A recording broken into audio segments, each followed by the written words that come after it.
أعوذ بالله من الشيطان الرجيم بسم الله الرحمن الرحیم. ریاکاری عابدوں اور عالموں کو جہنم کا سخت ترین عذاب دیا جائے گا. حضرت ابو ہریرہ رضی اللہ تعالیٰ عنہ سے روایت ہے کہ رسول اللہ صلی اللہ علیہ وآلہ وسلم نے ارشاد فرمایا، تم لوگ جبل حزن غم کے کوئے یعنی غم کے خندق سے پناہ مانگ کرو. بعض صحابہ رضی اللہ تعالیٰ عنہ نے عرض کیا، حضرت جبل حزن کیا چیز ہے؟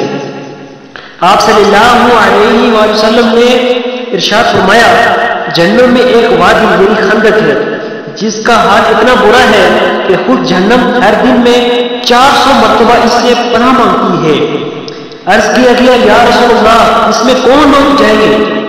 آپ صلی اللہ علیہ وآلہ وسلم نے فرمایا، وہ بڑے عبادت گزار یا وہ زیادہ قرآن پڑھنے والے جو دوسروں کو دکھانے کے لیے اچھے اعمال کرتے ہیں. تو تشریح میں بیان کرتے ہیں کہ جہنم کے اس خندق جبل حزن میں ڈالے جانے والوں کے لیے رسول اللہ صلی اللہ علیہ وسلم نے القرا کا لفظ بولا ہے.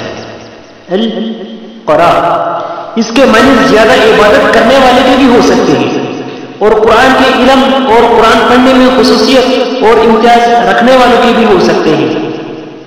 پس حضور صلی اللہ علیہ وسلم کے ارشاد کا مطلب یہ ہے کہ جہنم کے اس خاص کنویں یعنی خندق میں وہ لوگ جھکے جائیں گے جو بظاہر اعلیٰ درجے کے دین دار اور علم قرآن کے سرمایہ دار اور بڑے عبادت گزار ہیں، لیکن حقیقت میں اور باطن کے لحاظ سے ان کی یہ ساری دینداری اور عبادت گزاری ریاکارانہ ہوگی. یعنی وہ لوگ جو لوگوں کو دکھانے کے لیے اچھے اعمال کرتے ہیں، وہ لوگ جو دوسروں کو دکھانے کے لیے نماز پڑھتے ہیں کہ دیکھیں یہ بندہ نمازی ہے، نماز پڑھ رہا ہے دکھانے کے لیے، اور وہ لوگ جو لوگوں کو دکھانے کے لیے قرآن پاک پڑھتے ہیں کہ دیکھیں یہ بہت زیادہ اچھا قرآن پاک پڑھتے ہیں.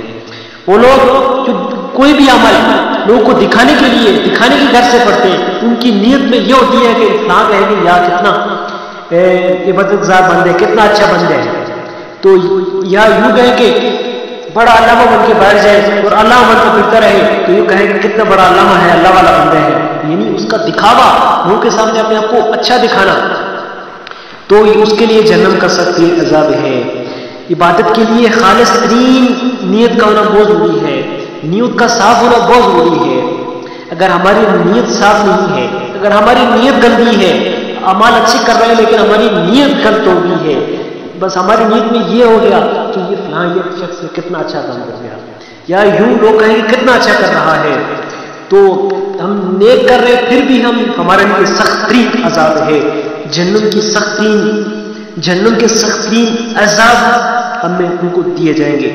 اللہ ہم کو دکھاوے کے چیزوں سے ہم کو بچائے، دکھاوے کے علوم سے بچائے، دکھاوے کے علم سے بچائے، اور اللہ ہم کو سچے صدق کے دل کے ساتھ عبادت کرنے کی توفیق عطا فرمائے.